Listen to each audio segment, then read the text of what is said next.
ఎద్దేడ్చిన వ్యవసాయం రైతేడ్చిన రాజ్యం ఎప్పుడు బాగుపడదు అనే విషయం మనందరికీ తెలిసిందే.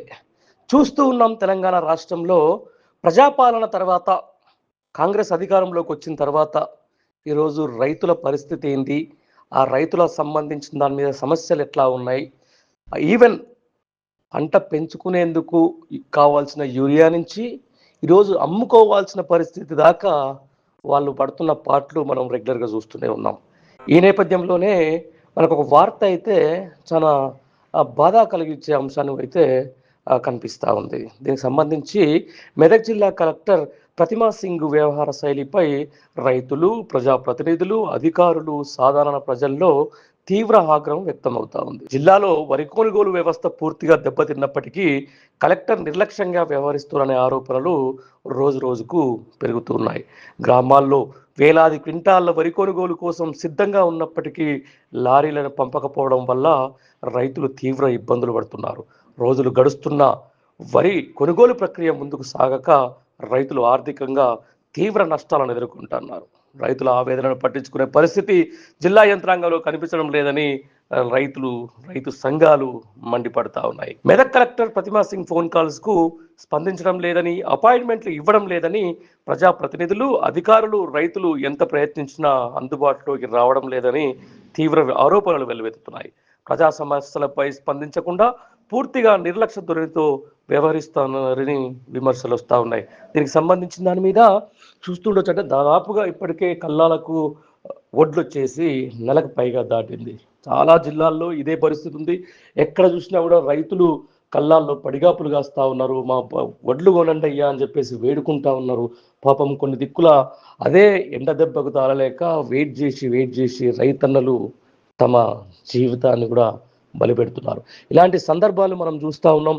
దీనికి సంబంధించిన దాని మీద ఇటు ప్రతిపక్షాలు ఓవైపు గగ్గోలు పెడతా ఉన్నాయి. రైతులు ఒడ్లు కొనుగోలు చేయాలని చెప్పేసి, ఓవైపు రైతు సంగ్రామ సభలని, రైతు సభలని చెప్పేసి ప్రతిపక్షాలు రాద్ధాంతం చేస్తూ ఉన్నా ఇటు అధికార పక్షంలో ఉన్న వాళ్ళు ఏమాత్రం కూడా స్పందించకపోవడం, ఎట్ ద సేమ్ టైం ఇట్లా ప్రజాప్రతినిధులు కూడా వాళ్లకు సంబంధించిన దాని మీద ఐకేపీ సెంటర్లు అయితేనేది, ఒడ్లు కొనుగోలు అంశానికి సంబంధించి అయితేనేది కూడా గాలికి వదిలేసి రైతు సభలని చెప్పేసి, రైతు మేళాలని చెప్పేసి కూడా ఈరోజు సభలు నిర్వహిస్తూ ఉండడం మనం చూస్తున్నాం.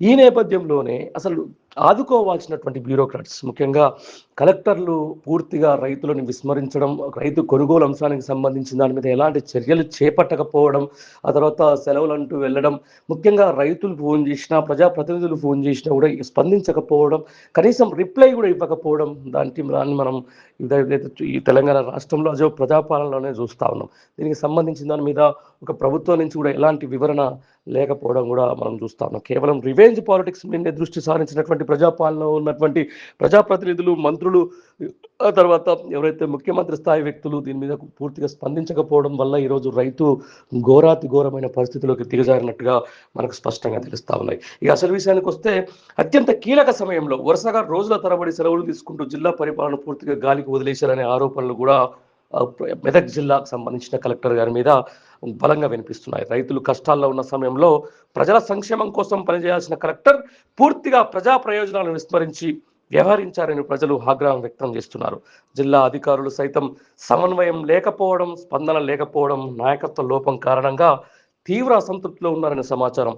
ప్రస్తుతం మెదక్ జిల్లా పరిపాలన పూర్తిగా స్తంభించిందనే భావన ప్రజల్లో నెలకొంది. దీనికి సంబంధించిన దాని మీద కూడా చాలా మంది ఇప్పటికే పార్టీలకు అతీతంగా ప్రజాప్రతినిధులని ఒకవైపు రైతులు నిలదీస్తున్నా, అలా ఏమైంది మా ఒడ్లు కొనుగోలు అంశానికి సంబంధించి ఏం చేసిరని చెప్పేసి అంటే నేరుగా కలెక్టర్లకు ఫోన్ చేసినా కూడా ఏ ఒక్క ప్రజాప్రతినిధి ఫోన్ కూడా ఆమె లిఫ్ట్ చేయడం లేదు, కనీసం దానికి రిప్లై కూడా ఇవ్వడం లేదని చెప్పేసి కూడా విమర్శలు తీవ్రంగా వస్తున్నాయి. రైతులే చెప్తా ఉన్నారమ్మా, మేము ట్రై చేస్తూ ఉన్నాం, మాకు మా ఒడ్ల పరిస్థితి అయితే కొంచెం లారీలు పంపించండి, సరే ముందైతే ఈ కల్లాల నుంచి మమ్మల్ని పంపిస్తే మా కాపలా అయినా తగ్గుద్ది, తర్వాత 4 రోజుల తర్వాత అయినా కూడా డబ్బులు ఏదో వచ్చేదో లేదు సచ్చేదో తర్వాత చూసుకుంటామని చెప్పేసి కూడా వాళ్ళు వేడుకోలు చేసుకుంటున్నా, విజ్ఞప్తులు చేసుకుంటున్నా కూడా కనీసం పట్టించుకుంటలేదనే వాదన అక్కడ బలంగా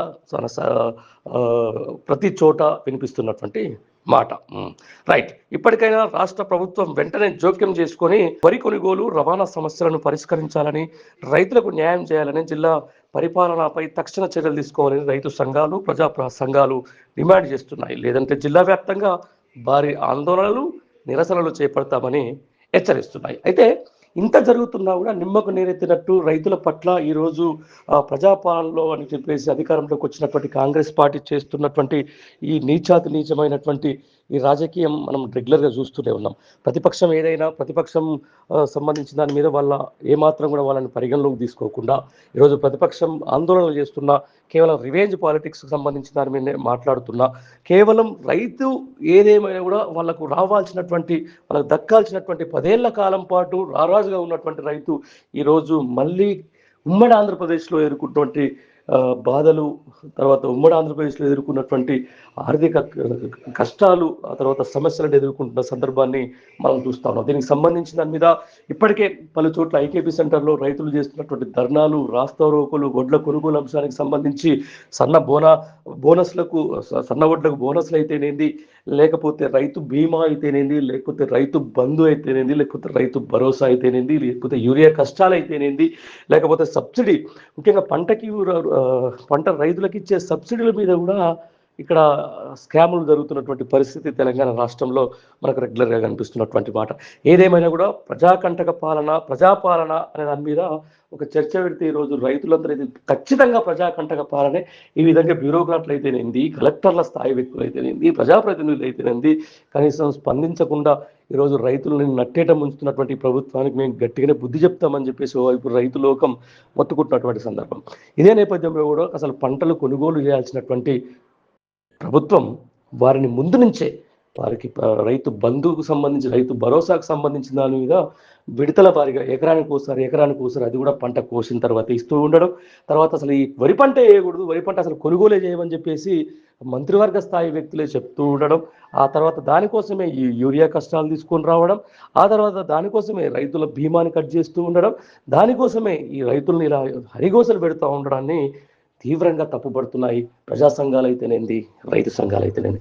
ఏదేమైనా ప్రజాపాలనలో ఈరోజు ప్రజలే లేకపోవడం, రైతు రాజ్యంలో రైతే రాకపోవడం, రైతును సరిగ్గా చూసుకోకపోవడం, ఇటు ప్రజాప్రతినిధులు అదే చేయడం, ఇటు జిల్లా స్థాయి కలెక్టర్లు కూడా విస్మరిస్తూ ఉండడం వల్ల వారి పరిస్థితి ఆగమ్య గోచరంగా మారింది. ఏదైతే తెలంగాణ రాష్ట్రం సిద్ధించిన తర్వాత తెలంగాణ రాష్ట్రంలో రైతులు ఏ విధమైనటువంటి బెనిఫిట్స్ పొందారు, ఏ విధంగా వాళ్ళ అద్భుతమైన పురోగతి సాధించారు, దేశంలోనే రాష్ట్రాన్ని రైతు బౌల్ ఆఫ్ ఇండియాగా మార్చిన ఘనత గత ప్రభుత్వాన్ని అయితే ఈరోజు కనీసం సాగునీటి నుంచి మొదలు పెట్టుకుంటే పంట కొనుగోళ్ల వరకు కూడా ప్రతి దాంట్లోనూ కష్టాల పాలు చేస్తూ ఈరోజు రైతుల గోసపుచ్చుకుంటున్నటువంటి ప్రజాపాలన ఒకవైపు కూడా చూడాల్సిన అవసరం ఏదైనా ఉంటుంది. ఏదేమైనా కూడా ఇలా ప్రతినిధుల మీద వ్యతిరేకత అయితేనేది, లేకపోతే సాక్షాత్తు జిల్లా కలెక్టర్ల వ్యవహార శైలి అయితేనేది, ఈ రెండు విషయాల మీద చూసుకుంటే మాత్రం ఖచ్చితమైనటువంటి ప్రజా వ్యతిరేకత, ప్రభుత్వం మీద ప్రజల్లో ఉన్న ఆగ్రహం, ప్రభుత్వం మీద రైతుల్లో ఉన్న ఆగ్రహం మొత్తం మనకు స్పష్టంగా తెలుస్తూ ఉంది.